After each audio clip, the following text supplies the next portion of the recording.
Hi, today I'm gonna roast y'all 16 personalities MBTI because I found out that with these cognitive functions I could easily dissect and analyze all of y'all 16 personalities weaknesses, and I'm gonna do that today. We're gonna roast each and every one of them based on their cognitive functions. Before I start, I want to be very accurate also in my roastings. I don't want to be inaccurate, so these are assumptions, yes, but I still did a bit of research about the facts of them, and I also read about their experiences as the personality. So let's just start. First, ENTJ. They have all these functions cognitively, and for me, I think their weaknesses is that they could easily manipulate people to just get what they want. They already have FI in the last function, which means that they could also be very confused about what they really want and what they really want to get out of something or a person. So if they are really unhealthy, they could really manipulate, really with that TE, with all the information, they can manipulate anybody or a situation. Next one, ENTP. ENTP is my personality, so I can roast partially myself and also other people who are ENTPs. So ENTPs, their weaknesses is that if they're SI, they really will forget most of the past memories. But also, double-edged sword is that they could also not move on and can ruminate and probably be like PTSD-like things about memories that are unpleasant, which is really bad. Also, if SI, they told me, and they also report that if SI, they sometimes forget to do things, which is really bad, because if a task is given, if we have to even take care of ourselves and we forget to take care of ourselves, it's gonna be really bad. So next, ESTJ. ESTJ has T and SI, but if they forget about their past, it's easy for them. But as I said, it's also a double-edged sword. They could also not forget what they did wrong in their own eyes or other people's eyes, and they could be very harsh on themselves in return. So next, ESTP. ESTP can easily be anxious about something. I had a friend, she was anxious once about something and about anxiety in general, but it's according to these cognitive functions, I think that they would struggle a lot with how they see the future themselves right now, and also how they make sense out of things, because it's really hard. If SE and TI, they probably would be left wondering why things are like this, but they also could worry about their future as well.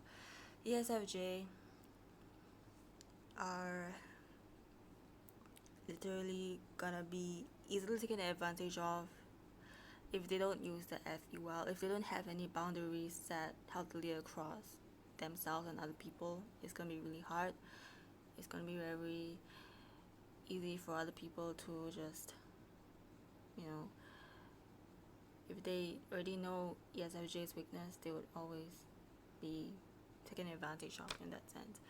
So ENFJ, I don't know why the community, when I also searched that if ENFJ is manipulative, and I think that is probably a fact, but still it could be okay. But if they are really unhealthy, then manipulative is the word.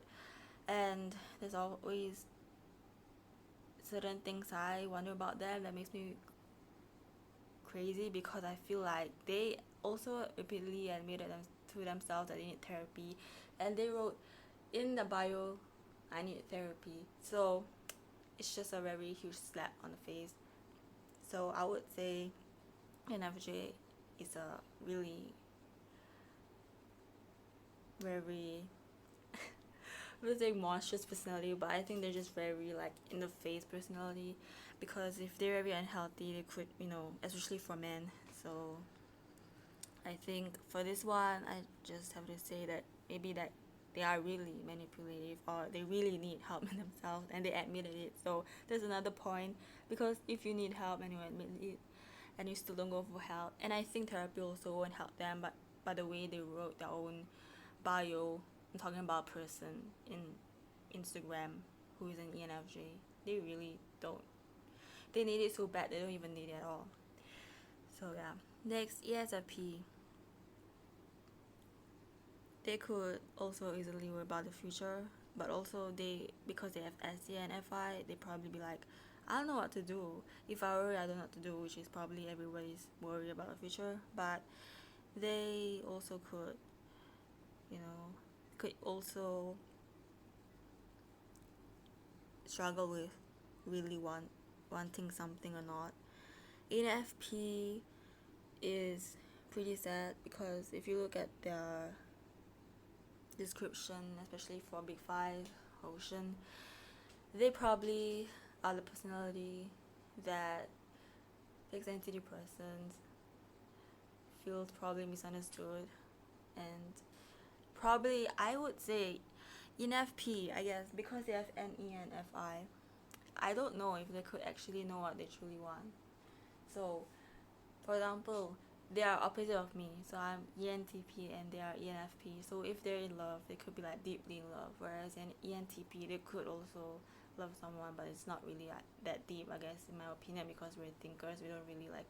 But for me, I don't have anyone, and also, I just feel like sometimes I get empty, but it's just like not because of anything. It's just naturally. So it's really sad also. But for an ENFP, if they don't really know what they want, they would, be really very upset about it. So yeah.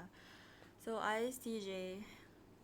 So because of their last function NE, they would probably be afraid to try new things. So if they could just get out of the rut of their own past, being very comfortable with their SI. If they don't, you know, you don't really get out of it, then really NE is just there, but then they don't use it. They're gonna be doing like the same things like probably almost every time or every day. They would probably be just like or doing the same thing, or like taking familiarity in whatever they do, whatever they order, whatever gives them comfort. But if they don't try something new, then it's just sad. Unless they really want to do it, they would, but then they should if they could, So INFJ are funny because I have friends who are INFJ. I have, most particularly I know this person that's a male, INFJ male, and he would always text me, and then sometimes he does make sense for the most part, but then one time, I don't know why, but I feel like when INFJs talk about something or text someone about something, they will always like, they don't really make sense. They would talk about a sentence, about a reply back, and they would reply to you, and then just be like, oh, for example, he replies me, you could go to, the garden back because you were in this kitchen, and then you could easily after that go back to the garden. That's kind of how they talk. I mean, like, the context is just really absurd, like from one thing to another, and then they go back to the first one, which is really funny. But I think that's just part of being an IFJ. But according to cognitive functions, I guess you guys could be stuck in your daydreaming too much or imagination too much, which I understand because I lack a lot of it mostly, for the most part, but still, it's alright because eventually reality returns and it smacks everyone in their head, face, front. So, yeah. So INFP, I think they'll also not forget certain things. So if you were to fight with them, have an argument with them, and it would be hard for them to like really forget it. Like, they could say they forget it, but they don't. They still hold on to it. So yeah. ISFP, I think ISFP I saw my sister's one. They have like all cognitively good usages, and I'm like, you're like, really? Because like for me, I don't have a good, you know, for certain functions I don't really like use that to average or good extent, but for her she has everything like in balance. So I think they really know what they want, but if they overthink it, that's the weakness of them, because they could easily know what they want. Yeah. Next, INTJ. So I think INTJ, okay, I have to say, in the next strength part, I think I would really give INTJ a really good credit there, but for now we're roasting them. So I think INTJ, they could easily like nitpick someone to like a fault. Like they could judge someone to a fault if they're really unhealthy. And they would also, I mean, obviously they know what they want with their tea, but then if they judge people to a fault, that they can't even leave a good impression on the other party, then it's going to be very difficult for the other party.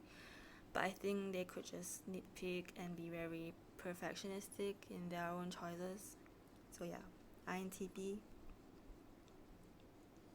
INTP have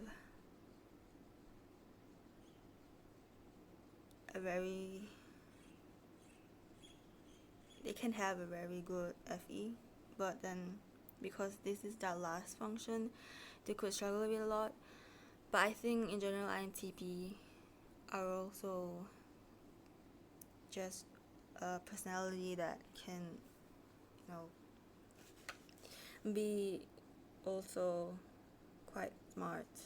But then let's leave to the strength one that I'm gonna do next time. Okay, I can't talk well, and anyway, so yeah, so INTP,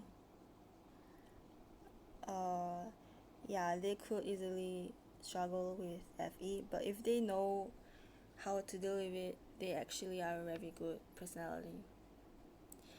Isfj, so the same as ISTJ, they struggle with any as the last function, but for ISFJ, I would say that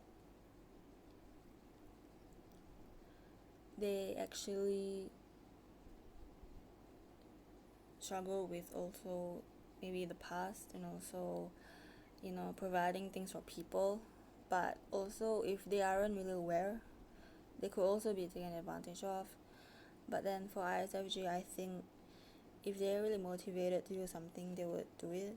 So NE as the last function is just something to also be thought about. So, but I think they would go for it easier than ISTJ.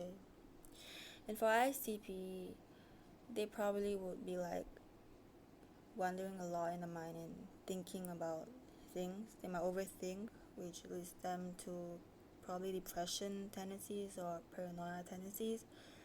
But with that last function of FE, if they could handle all those things well, and because INTP and ISTP have a good FE, that it can be balanced. So if they use it healthily, then they could have a very good personality too. So overall, I think it's not really a roast. I think it's pretty balanced. But in the next video, I will be talking about your strengths as your own personality. So this has been 16 personalities where I try, and I did roast people, but I was a bit unsure about what to say, so I'm really sorry about that. But the next one, I'm gonna tell you guys what are your strengths as your own 16 personalities, Mbti. So I'll see you guys next time.